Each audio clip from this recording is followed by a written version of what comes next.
राष्ट्रवाद के स्वर देने वाली बंगभूमि इस समय प्रताड़ित, दुखी और अत्याचार से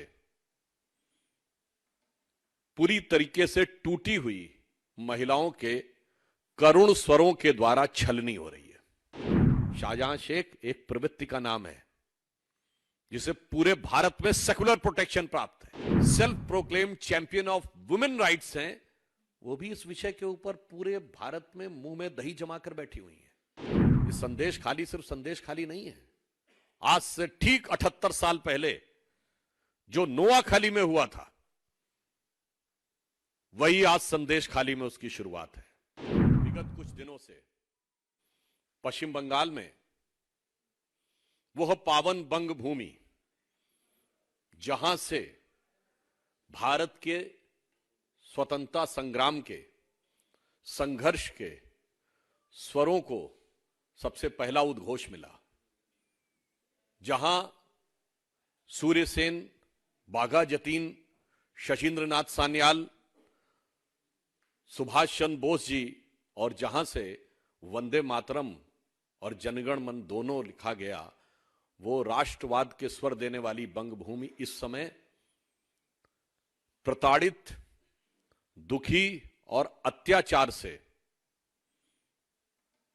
पूरी तरीके से टूटी हुई महिलाओं के करुण स्वरों के द्वारा छलनी हो रही है। और दुख की बात यह है कि वहां की सरकार इस विषय पर अत्यंत असंवेदनशील और अमानवीय, यहां तक कि उल्टा धमकाने वाला रवैया अपना रही है। आज ही भारतीय जनता पार्टी के महिला मोर्चा के जिसमें महिला मोर्चा के अध्यक्ष, हमारे पश्चिम बंगाल की महिला पदाधिकारी, महिला सांसद और विधायक, उनको जाने से रोका गया। कल हमारे प्रदेश अध्यक्ष सुकांतो मजूमदार जी को बलपूर्वक वहां जाने से रोका गया, और अब वहां की सरकार ने वहां धारा 144 लागू कर दी है। और इतना ही नहीं, मीडिया के लोग भी जो रिपोर्ट कर रहे हैं, उनको सिर्फ धमकाया नहीं जा रहा है, उन पर एफआईआर भी की जा रही है। आपत्ति की बात यह है कि इस तरह की बातें प्रकाश में आई हैं कि पश्चिम बंगाल की एसआईटी बजाय प्रताड़ित महिलाओं को न्याय दिलाने के कहीं ना कहीं उन पे दबाव डालने का प्रयास कर रही है, ताकि वो इस विषय को आगे ना बढ़ाएं। इसलिए यह विषय बहुत संवेदनशील है। और सबसे बड़ी बात यह है कि शाहजहां शेख, जो कि तृणमूल कांग्रेस का एक महत्वपूर्ण व्यक्ति है, वो अभी तक गायब है। उसका मुख्य कारण जानते क्या है? कहते हैं कि साहब उसको हाई कोर्ट से प्रोटेक्शन है, जो सरासर गलत है। हाई कोर्ट का कोई भी विषय इस संदर्भ में नहीं है। महिलाओं के द्वारा शाहजहां शेख पे की गई शिकायत के बारे में न्यायालय के द्वारा किसी भी प्रकार का कोई निर्देश शाहजहां शेख के विषय में नहीं है। उल्टे कलकत्ता उच्च न्यायालय के मुख्य न्यायाधीश ने यह टिप्पणी की है कि वो अभी तक गिरफ्तार क्यों नहीं हो रहा। वो गिरफ्तार इसलिए नहीं हो सकता कि उसको और कोई प्रोटेक्शन नहीं है। उसको सिर्फ वेस्ट बंगाल का प्रोटेक्शन नहीं है। शाहजहां शेख एक प्रवृत्ति का नाम है जिसे पूरे भारत में सेकुलर प्रोटेक्शन प्राप्त है। ये एक पर्टिकुलर मानसिकता है जो कितने भी प्रकार के अपराध कर ले, आतंकवाद कर ले, दलित आदिवासी महिलाओं को प्रताड़ित कर ले, मगर उन्हें सदा सर्वदा प्रोटेक्शन प्राप्त रहता है। और उसे हम कह सकते हैं कि वो एक सेकुलर प्रोटेक्शन है, क्योंकि पश्चिम बंगाल की सरकार, यहां पर सिर्फ हिंदू मुस्लिम का सवाल नहीं है। मुस्लिम समाज के जो कट्टरपंथी और आपराधिक तत्व हैं, वो चाहे शाहजहां शेख हो, शेख सिराजुद्दीन हो या जहांगीर, ऐसे ही तत्वों के माध्यम से अपनी सत्ता को बरकरार रखने का जो प्रयास है, वो बहुत ही निंदनीय है। यहां मैं एक बात और कहना चाहता हूं। यह घटना इसलिए और अधिक हृदय विदारक है कि ये जो तथाकथित सेकुलर दल हैं ये तो नहीं बोल रहे हैं, समझ में आता है, क्योंकि इनके लिए महिला का दर्द पहले वोट के तराजू पे तौला जाता है कि कौन सा तगड़ा वाला वोट बैंक है, उसके बारे में बोलना है या नहीं बोलना है। मगर दुख की बात यह है कि जो self proclaimed champion of women rights हैं वो भी इस विषय के ऊपर पूरे भारत में मुंह में दही जमाकर बैठी हुई हैं।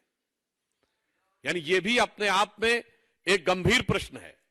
और उससे दुखद बात यह है कि तृणमूल कांग्रेस के नेता इस विषय के लिए नौटंकी जैसे शब्दों का प्रयोग करते हैं।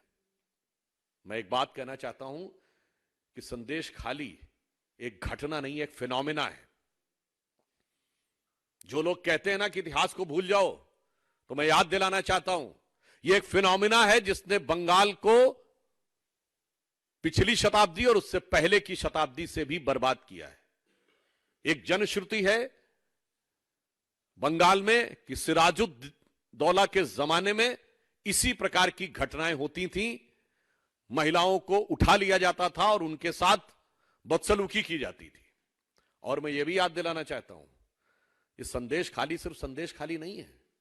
आज से ठीक 78 साल पहले जो नोआखाली में हुआ था वही आज संदेश खाली में उसकी शुरुआत है। 16 अगस्त 1946 को जब बंगाल के तत्कालीन मुख्यमंत्री शहीद हुसैन सोहरावर्दी ने पूरे पुलिस प्रोटेक्शन में हिंदुओं का नरसंहार कराया था, जो सोहरावर्दी ने किया था उसी नक्शे कदम पे ममता बनर्जी है।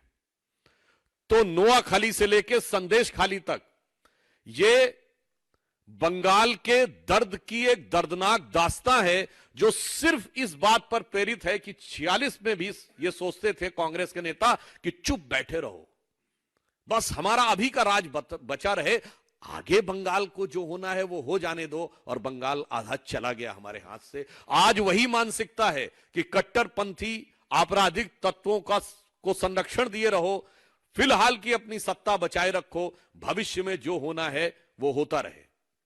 इसलिए यहां पर जो लोग कार्रवाई नहीं कर रहे हैं और जो मौन समर्थन दे रहे हैं उनके लिए मैं कहना चाहूंगा कि समर शेष है नहीं पाप का, भागी केवल व्याध।